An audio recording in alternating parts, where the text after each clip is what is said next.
you trying to figure out a holiday schedule with your ex and have no idea where to start? Or how about you're doing your exchanges with your ex and they're just not going well? In today's video, I'm gonna make sure your holiday exchanges and your schedule are what works best for you, but most importantly, your child.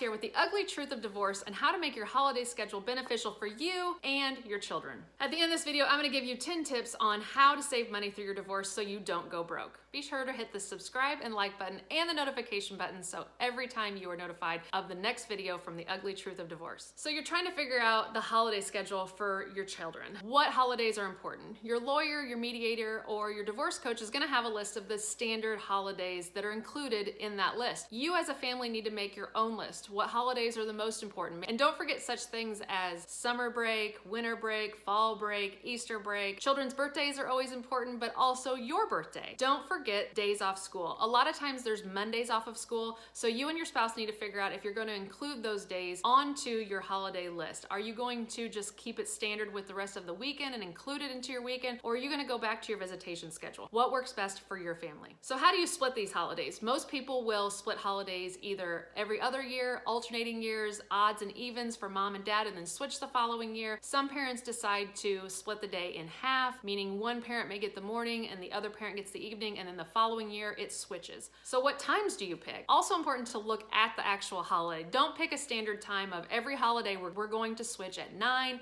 and 3. Nothing is worse than having to have your child open gifts, hurry up, change their clothes, and rush out the door because that's when the parent exchange is. Or they have to wake their child up at 4 in the morning to make sure they have enough time to play. So when you're picking your times, look at the holiday and make sure it's appropriate and it's enough time for your family. You want to make sure you look at Easter because that's another morning one, but then look at the 4th of July because your child will be up late in the evening. So don't make an early morning exchange on July 5th because your child would have been up late in the evening. Again, age appropriate. Teenagers won't want to get up early in the morning anyways for exchanges, so make sure you either alter your time schedule later when your children are older, or if your children are already older, think of them. What time do they traditionally get up? You don't want to make exchanges impossible. You don't want to make it more work for you, so make a time that's appropriate for your family where to do exchanges. Hopefully you and your spouse can do exchanges from household to household, parent home to parent home, but sometimes distance makes that a problem, sometimes high conflict makes that a problem. So you can do such things as meeting at a park, or meeting at a playground, or meeting at an ice cream place, or maybe even a gas station that has a slushie machine. Whatever makes the child feel more comfortable. If you have a high conflict divorce, you might want to pick a parking lot that has cameras, just in case if something were to go wrong and there was a high conflict situation, that it was all on film. Sometimes there's changes that happen. Sometimes you are the one that needs the change. Now I know some of you may be thinking, there is no way I am ever gonna need a change. I'm gonna stick to this schedule. I am on time. I'm the prompt one. I always know when I'm supposed to be places. I will have the child ready. That's great, but some things can't be controlled. Some things like weather, or somebody in your household gets really sick and you can't have the children around, or maybe work called you in for an extra shift. Make sure you give notice, but emergencies happen. Changes are going to happen, and you can stand there and say, oh, it's not gonna be me. It'll happen. So just plan for it and be courteous and be flexible with each other because stuff happens. It's out of their control. I'm gonna give you 10 tips that have worked for my family, along with some of my clients, that have just made holiday exchanges go way smoother. Tip number 1, do what's best for your child. If that means you have to sacrifice and you have to bite the bullet and you have to give a little bit in this time frame, then that's what you're going to do, because what your child needs should be the most important. Remember, they didn't ask for this divorce. You did. But your child is the one going through an even bigger change than you. So make sure at the forefront you are always putting your child's needs and wants emotionally and physically ahead of your own. Do what's best for your child. Number 2, and I've touched on it a little bit, this is your family. So make this schedule and these exchanges what's best for you guys. You might get outside judgment of people not understanding why you exchange the way you do, but that's okay. This is all about you and what works best for you. The times that you pick, your family may think you're crazy, but that's okay. This schedule is about your family and your children. So make sure you make it unique to your situation. Number 3, and some of you may shoot me for this, but do it together. If you don't have a high conflict divorce and you're cordial enough and you can handle each other for an hour or two, then do things together.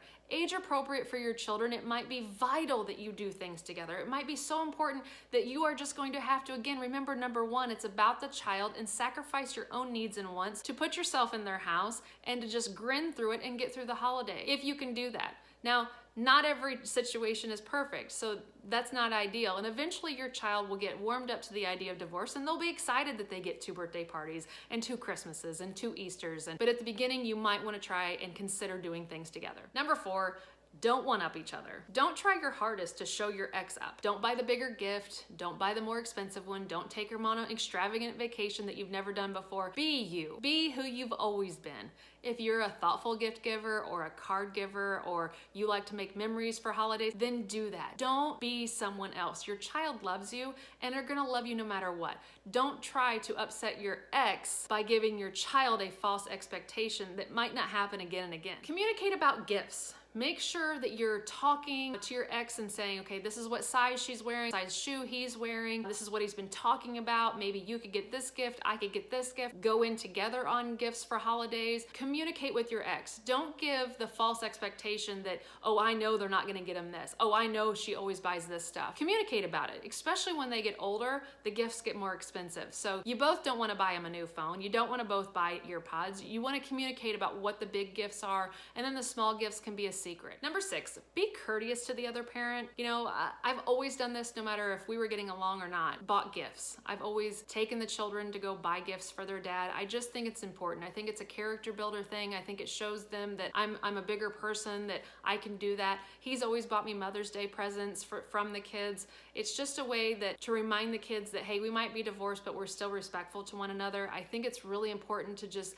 let your child have that opportunity. Now, things do change when, you know, I have a fiance now, so my fiance takes it upon himself to take the kids shopping for me for holidays, but my ex still makes sure that's happening. He still asks the kids, is someone buying something for your mother? So make sure you're doing that for your spouse. Again, you were doing it before, and when your child now sees that they're not communicating and they're not buying gifts, it just creates a lot of question and a lot of uncertainty. So do it for your children.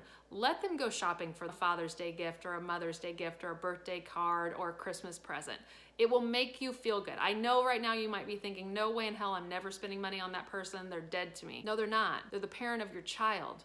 And you want your child to feel like it's safe to talk about that parent and to ask questions and to want to buy them gifts. A safe environment for your child. Again, number 1, it's about your child. Number 7, be flexible. If it matters a year from now, then be upset about it and say no. But for the most part, you really need to try your hardest to just let things go. If they're running late, it's okay. If they need you to drop off instead of pick up, that's okay. What's important is what's important for your child. So if that means you have to give more for a while just so that the other person can have an easy job, then do that. Because that's what's gonna make your child feel more comfortable. When there's a stressful situation and gets all tense, they're gonna feel that. So it might mean that you have to do a lot of extras for a while. That's okay. You'll reap the benefits later because you're gonna feel like you did your best. Number 8, do not hold outside issues against the other parent during the holidays. Meaning, if someone's behind on payments or they haven't paid a medical bill, you don't get to take away time. Time and money never are on the same page, so don't do it.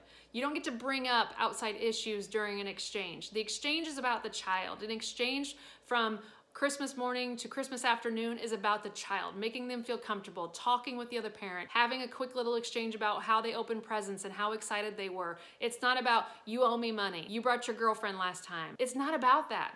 You have to make it about the kids. So do not bring up outside issues during exchanges. That's for a private time, not in front of your children. Number 9, I sucked at this. Take care of yourself during the holidays. So you've done your exchange, it's 3 o'clock in the afternoon and you've dropped your kid off with your ex. What do you do the rest of the day? What do you do? You have to have a plan. You already know the schedule. You've built the schedule. You know that you're free the rest of the day and the evening. You have to tap into your social network. You have to reach out to friends, family, divorce coach, whoever you have close to you and say, what do I do? I'm so bored. I'm going nuts. You're going to be anxiety stricken. You're going to be an emotional mess, especially the first year of holidays by yourself. So make sure you have a plan. Don't resort to going out, to drinking. Alcohol is not your friend, especially the first year of your divorce. Alcohol is a no-no. So find something to do to keep yourself calm and at peace. Number 10, Do unto others as you expect done to you. So when your kids leave for that holiday, you are not going to blow the phone up and text 15 times, call your ex 25 times. You're not going to bother them. You're going to leave them alone. You're going to call them maybe at the end of the night and say, how was your day? Good night. I love you. But you're not going to bombard them. Their time with your ex is their time. Just like when they're at your house, it's your time with them and it's not time for your ex. So do unto him as you want done to you. And it works best that way. It's best to always remember, this is hard. It's hard for me, but I'm sure my child is doing fine. I'm sure my child is having a blast. It's hard for me, but my child's doing okay. You're gonna have weak moments. You're going to call them. You're gonna wanna send pictures. And this is all age appropriate and time appropriate. Time heals a lot of wounds, but at the beginning, you might need to call, maybe at the beginning and maybe at the end. And you're gonna eventually get to that point where you won't need that. But at the beginning, it's gonna be hard. And it might be harder for one spouse and not the other spouse. And you need to explain that. Look, I'm having a hard time. Can you send me a couple pictures? I'm struggling. I'll do it back to you. I'll send you pictures. And they might not need that, but hopefully they understand that you're in pain and you're anxious and you need to be calmed down a little bit. But you can't depend upon your ex for support. Otherwise, you might still be together. So you need to go back to your support network and ask them for help. Look, this is my first Easter alone. I am going to flip out. Can you spend time with me? You have to make a plan for yourself. You gotta make sure that you are treating your ex the same way you wanna be treated. So in a situation of Christmas, you can ask for a video, you can ask for a phone call, doesn't mean it's gonna happen. They can say no because it's their time. But the same thing will hold true when the child is back in your house. Well, they want a video. Well, they want a text. And you'll be the bigger person and you will send it. And then when you ask again, you will remind them that you sent it. And hopefully you'll get one in return. Now, a couple just not in the list, but just things that I thought of here at the end that during the physical exchange, this is how you need to conduct yourself. If at all possible, on special events like birthdays or Christmas or Easter, where there's gifts involved and a lot of people and just a lot of like high excitement, you may want to take your child in the car and deliver them to their parent, because it's really hard and it's awkward and it's just not fun for anybody involved when your ex shows up at the door and they're still playing with their Christmas presents and you got to try to drag your child off their Christmas presents and get them to go with the parent. That's awkward. So just say, hey, in 30 minutes we're leaving, in 15 minutes we're leaving, in 10 minutes we're leaving. Okay, say goodbye to everybody, let's get in the car. And then you have that alone time to kind of calm them down, talk to them a little bit before they go with their parent. It's really awkward for that parent to show up when all of their former family is there, all of the ex's parents are there, everybody's celebrating, and then there you are to pick up your child and you're like, this is awkward. He's screaming, he's kicking, he wants to stay with his toys. So just do a solid and take your child to your spouse, especially age appropriate. You know, teenager, you can say, okay, your dad's here, see ya. But when it's small children, it makes it easier for everybody. We talked about it briefly, but just don't be quick. Be cordial on the exchange. If you're at a park, talk to each other, ask each other how each other's doing, talk about something, a milestone that your child hit. Talk about things. Let your child see that you're communicating, you're being polite, you're being respectful. You know, don't make it a tennis match of awkwardness and anxiety and just high conflict. Make it nice and polite. Bring things that you were asked to bring. For instance, you know, we do a lot of softball, so make sure you bring the softball bag, make sure you bring the helmet, make sure you bring the old water jug so I can fill it up. You know, bring things like that. But I will say, you guys, I am not a huge proponent. I've seen clients do it. I've never done it to my children, but having your child be the suitcase child. Please, I know it's hard. I know money is tight. I'm gonna give you 10 tips on how to save money, but I want you to make sure that you're thinking of your child. Is it fair for your child to be carrying a suitcase around to school on a Friday because they're going to their mom's house? Is it fair on Sunday they gotta lug a suitcase out of the car to go back into dad's house? No, none of that's fair for the child. It's easy for you because you don't wanna spend money on clothes for your house, or you think you pay so much in child support that you shouldn't have to, but how does a child win in that? They don't. It's embarrassing. Kids ask, why are you carrying a suitcase around? No child should live out of a suitcase. They should have 2 homes, 2 dressers, 2 sets of clothes that can be intermixed. Really, it's possible. You can do it. You can spend a couple bucks at Kohl's or Target and go get your kids some clothes where they have clothes at your house so they do not become a suitcase child. But please, at the exchanges, bring anything that maybe has been mentioned, whether it be a sporting event or an upcoming thing or a book bag for homework. Make sure you're bringing those things. If it's new, you come alone. You don't bring your new love affair. You don't bring somebody that's gonna cause conflict. Know your ex's triggers, and if something like that were to cause a trigger, you don't want that to happen in front of your child. So please just Leave whoever it is at home and just do your exchanges on your own. And I actually kind of recommend have your grandparents do a lot of the exchanges. Let those grandparents have their time if locally, it's feasible that they can come pick up and take the child. It's always special to spend time with your grandparents. And when you go through a divorce, you're split, and the time that you get to spend with your grandparents is even decreased more. So it's always important to get that extra time. So if you can, have your grandparents do the exchanges. It makes it special. And the last one, don't be that mom or that dad that guilt trips your kid. Oh, I'm gonna miss you. I don't know what I'm gonna do without you. I'm gonna be so lonely. Oh, it's so quiet when you're not here. I'm gonna be so sad. Why would you do that to your child? Why would you guilt trip a 7-year-old or a 6-year-old or a 16-year-old? Let them go enjoy their time with their parent. You divorced them. Your child did not. So encourage your child. Hey, I'm sure dad's got tons of crap for you to do that's gonna be awesome. Hey, I'm sure mom's gonna take you out to dinner. It's gonna be so much fun. Do not guilt trip your kid for wanting to go spend time with the other parent, for loving the other parent still. Just because you fell out of love doesn't mean your child did. So don't guilt trip them that you haven't found a support network to keep yourself busy, that you're gonna guilt trip your 7-year-old into feeling bad that, oh, poor mom's left at home by herself. Suck it up. It's not about you. It's about your child. Make them feel comfortable for going to spend time at dad's house. Let them know that that's okay. That's what they're supposed to do. You pick divorce for them. You don't have to make them pick a parent. So stop with the guilt trips. Encourage. I'm sure you're gonna have a blast. Dad always does fun stuff with you. Mom's awesome to hang out with. You know she's always gonna braid your hair. Talk nice about the other parent. Don't guilt trip your children. So wow. I mean, I threw a lot at you for this holiday exchanging and holiday scheduling. I threw a lot out. You have to have tons of questions, I'm sure. So feel free to message me, contact me at samanthaboss@samanthaboss.com. But you guys, I put together 10 tips to save you money on your divorce. They are proven, they work. Take a look at that download. It's important that you know how to save money through your divorce. Don't let things happen to you that you can prevent. So thanks for watching today. If you liked video like this, make sure you subscribe so you can catch on all the other videos about the ugly truth of divorce. Leave a comment, ask a question, drop your email, whatever it is. I am here to help you. I have gone through this. I know exactly how it feels to be sitting on the other side of this video, and I wanna make sure that you have an easier time than I did by just knowing all of the really ugly truths that maybe your lawyer isn't gonna tell you, your friends and family are too scared to tell you, or they don't know. I know, and I can help. So feel free to reach out. Thanks for watching today.